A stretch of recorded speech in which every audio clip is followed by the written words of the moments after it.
Welcome to WorryWart Adventures. For those of you familiar with our channel, as you know, we're primarily a travel channel where I share my fear of heights, crossing a bridge, a ton of. We're taking a detour on this segment.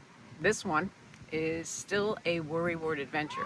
I will be sharing with you a health issue that I've been dealing with for probably the last 8 months. So buckle up and let's go.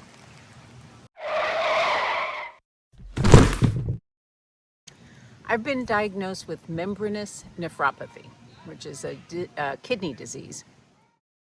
Well, hello there. Do you know? Membranous nephropathy, or MN, is a kidney disease where the immune system mistakenly attacks the glomeruli.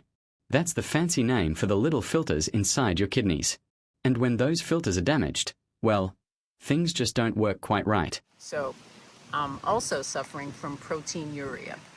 My last lab revealed the proteinuria is at 27,000, which is high. I think normal is less than 150. This number has been going up. Where did this start? Back in January, which was about 8 months ago, I started having eye issues. My eyes would get red, very red. It wasn't conjunctivitis. Went to the eye doctor and he said, hey, something systemic is going on.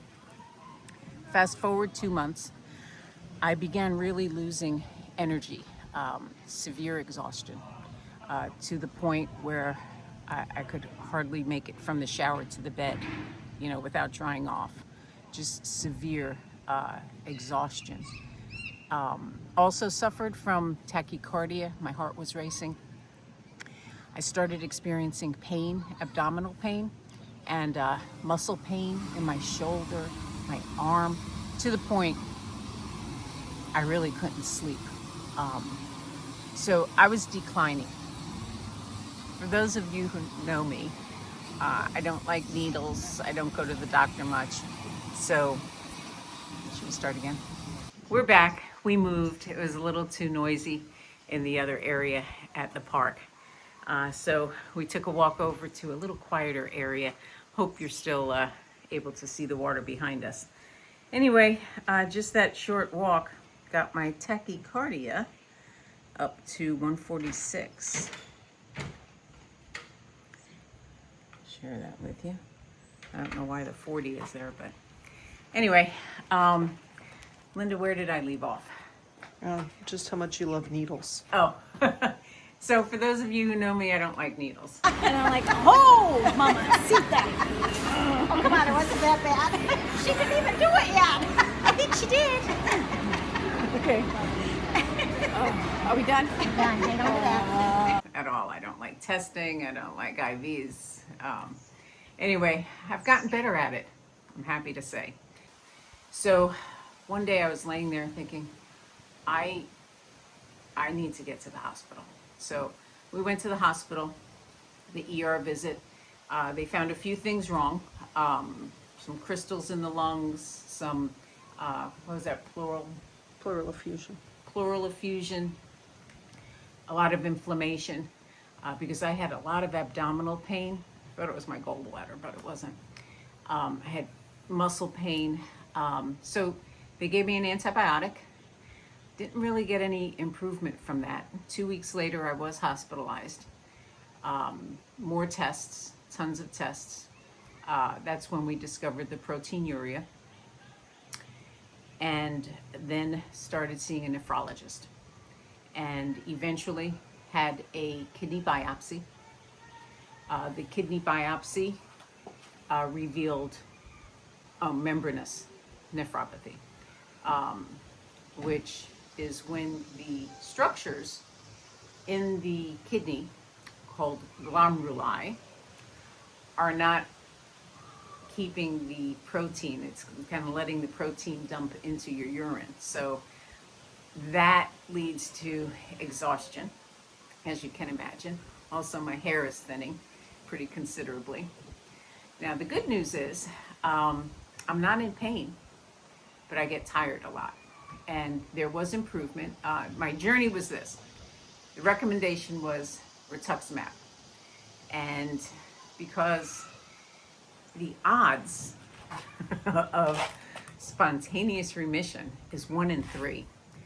Again, those who know me know I love to gamble. I like casinos. Come on, get you. And a 1 in 3 odds isn't bad. It's pretty good. So I put my money on spontaneous remission. Didn't come in. I also pursued alternatives. I've been on Jardiance for 2 months. Have not seen an improvement. If anything, my proteinuria has gone up from less than 10,000 at one point. It was just shy of 10,000. It's up to 27,000. And the protein creatine ratio is at 20,000 for those of you who follow those numbers. So it's high. It's high. The good news is I have resolved myself to Rituximab treatments. It was not somebody who chose that as number one, but I believe we're ready. Don't you, Linda? Mm-hmm. So that's what's ahead. A few more things I'd like to share with you is during this journey, I was on prednisone for over 3 months and saw significant improvement in my energy level, was feeling better, to the point Linda and I decided to take a trip because I felt like I needed something besides doctors' offices, hospitals, blood draws. So I wanted to see waterfalls. So we went to Ithaca. It was a great trip.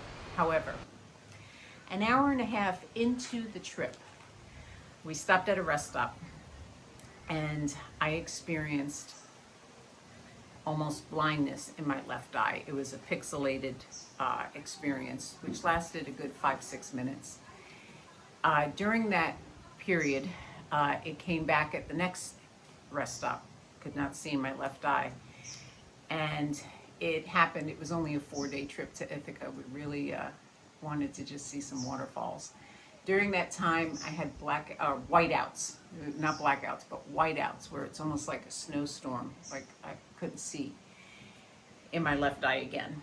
That happened 3 more times during the trip.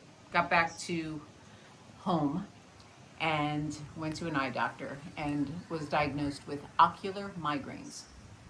That can be triggered by low blood pressure, which I was having very low blood pressure during this whole journey. In addition, once I weaned off prednisone, which was probably 2 months ago, all the other symptoms came back.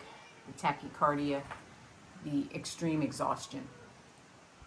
So I'm on now 10 milligrams of prednisone. Starting to feel like I'm coming back. I'm still not great, believe me, but better. And I know you can't be on prednisone for long. It does take its toll. So the prednisone is something I'm taking along with Jardiance.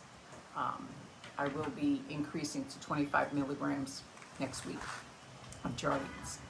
And I've resolved myself that Rituximab is something in my future of a journey that I will be going on with you. We'll take you along with us.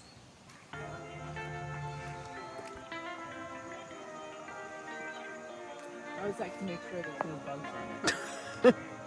All right. They say you absorb the energy of this tree that's withstood many a storm. However, look at this ant coming. Ooh, it's going right for your hand. I know. 1, 2, 3. Yeah, he's sizing up. All right, that was good.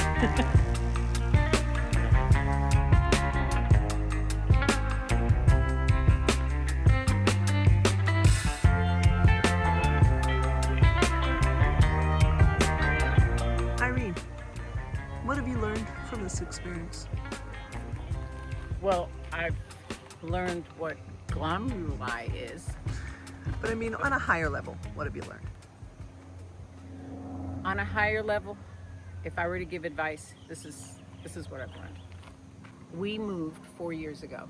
Last thing on my list was establishing with a primary care physician. High on my list was establishing with a hairdresser and a dentist, but not with a primary care physician. So the result of that is when I went to the hospitals, who's your primary care physician? I don't have one. So to make that appointment sometimes is 2 or 3 months down the road. And then to get referrals from that primary care physician to a specialist is another 2 or 3 months down the road. So those were hurdles that I could have avoided had I established with a primary care physician. So it's a good thing to have. I wish I did it. That is one regret that I do have that I should have done when we moved, and just get established. It's good to get established.